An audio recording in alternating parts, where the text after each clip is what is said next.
Allez, on va aller voir les énergies de la personne de ton cœur. Aujourd'hui, pour les jours qui arrivent. Alors, pour ça, tu penses fort à cette personne et tu te laisses porter par le tirage. C'est un tirage général, ça ne parlera pas à tout le monde. Sois en accord avec ça. En tout cas, il pense à toi. Abondance, développement de ton intuition et prendre conscience d'un lien sacré. La personne en question essaye de vivre sa vie abondamment, véritablement. Elle essaye de s'octroyer du temps, de faire ce qu'elle a toujours rêvé de faire. Et il y a aussi cette évolution en lien avec son... Alors, même s'il n'en a pas conscience, ou il, elle, bien sûr, développement de son troisième œil. Ça veut dire que je suis plus en harmonie avec des sortes de synchronicité, même si je ne connais pas le mot synchronicité.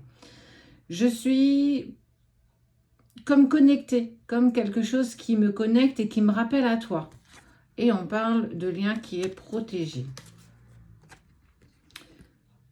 Femme, négociation, compromis.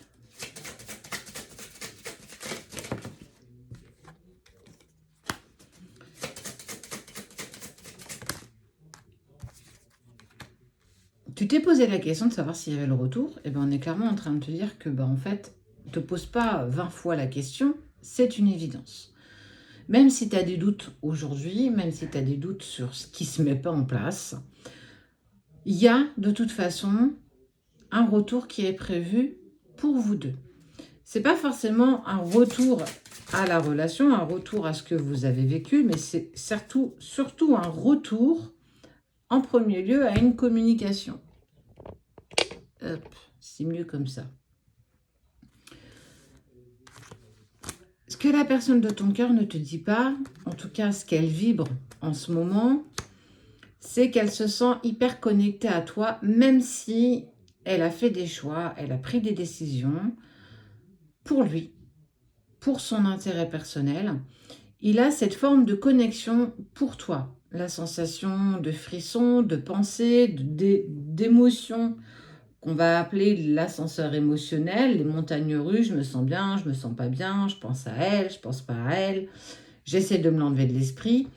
Et on dit bien que ça fait partie de l'ordre des choses. Mais aujourd'hui, il y a ce qu'on va appeler le mauvais œil.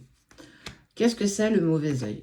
Ce sont des pensées que des personnes proches de nous peuvent nous lancer, alors volontaire ou involontaire, attention, tout n'est pas lancé volontairement. Ta famille qui pense que tu n'es pas avec la bonne personne, donc ils vont émettre des pensées, ils vont dire des choses. Je ne comprends pas pourquoi elle s'entête à aller vers cette personne, etc. Ça, ce sont déjà des formes de pensées négatives qui appellent le mauvais œil. Il y a des messages, en tout cas, vous avez tous les deux des messages, des synchronicités, où on te parle de retour. Soit tu tombes sur des vidéos de retour, soit tu vois son prénom un peu partout, soit tu as des synchronicités, des heures miroirs, des papillons, des messages dans les nuages, ce genre de choses, une chanson, quelque chose. Il y a des choses qui sont en train de te mettre sur cette voie-là.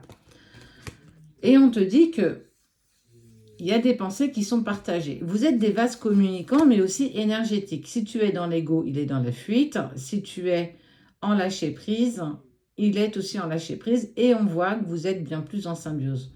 Donc, on voit que vous êtes connectés, tu vois. L'un ne va pas sans l'autre. Tes pensées affectent forcément les pensées de l'autre. Ses pensées affectent forcément tes pensées. C'est ce qu'on va appeler aussi la télépathie entre les jumeaux. On voit qu'il y a du changement en cours.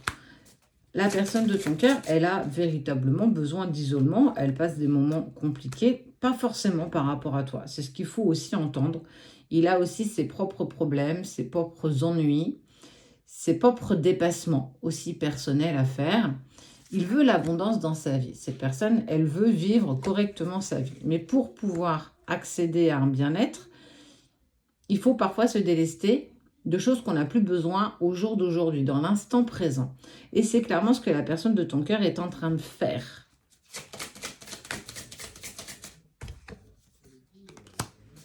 Doute pas de sa part d'amour, hein, doute pas de sa part de sentiment. Même si tu as ressenti cette différence, cette distance, comme un coup de poignard dans le dos, comme une véritable trahison, ça n'est pas véritablement une. Ça met en lumière ta blessure de l'injustice. Ça, c'est évident. Ça met peut-être aussi en lumière ta peur de l'abandon et ta peur du rejet. Mais ce n'est pas fait volontairement par la personne de ton cœur. Surtout si tu es en relation sacrée. C'est accepter qu'il te mette en dualité, qu'il te mette en effet miroir. Ce que tu n'aimes pas chez lui, c'est ce que tu n'aimes pas chez toi. Ce qu'il te met en travail, c'est ce que tu dois impérativement travailler pour adoucir ces émotions. Tu les auras toute ta vie. Ces blessures de l'âme, elles feront toujours partie de toi. Il est totalement faux et erroné de penser ou de croire que tu vas guérir de tes traumatismes. C'est pas vrai. On va apprendre à vivre avec. On va apprendre à ce que ce soit beaucoup plus léger, à ce que ce soit beaucoup plus doux. Mais c'est la seule chose qui pourra arriver. Tu vas pouvoir adoucir tout ça. Mais cette plaie deviendra une cicatrice. Et de cette cicatrice, tu la verras tous les jours. Les jours où, quand ça n'ira pas bien, les jours où il fait pas beau, c'est comme une cicatrice, elle a tendance à faire mal. Et bien ça, c'est la même chose, mais elle te fera tellement moins mal que si tu ne l'avais pas soigné, apaisé. C'est là où, en fait, il va falloir que tu continues à travailler. Et c'est ce que ton autre est aussi en train de faire, en fait.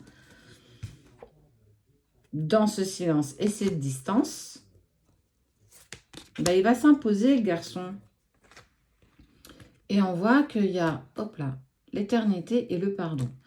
Il y a un pardon qui va être fait, déjà avant tout pour soi-même. J'ai pas pris les bonnes décisions, j'arrête de culpabiliser, ça fait partie de mon chemin.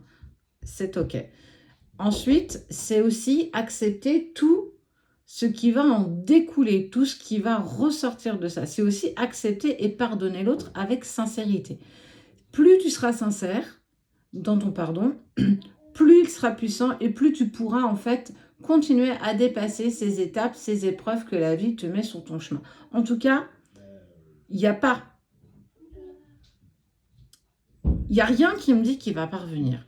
Il y a une reprise de communication déjà avec lui-même, se reconnecter à soi-même. C'est ce que tu es aussi en train de faire. Ensuite, pour pouvoir guérir ses blessures profondes, mais aussi ses peurs. Et en fait, à chaque fois, il te met en effet miroir. Il faut que tu sois véritablement dans l'acceptation de tout ça. En tout cas, ce qui est sûr, c'est qu'il y a une vraie prise de conscience que vous, toi, lui, elle, vous êtes fait pour avancer ensemble à un moment donné. Aujourd'hui, ce n'est pas le moment. Ça le sera dans quelques semaines, peut-être quelques mois, peut-être même quelques années.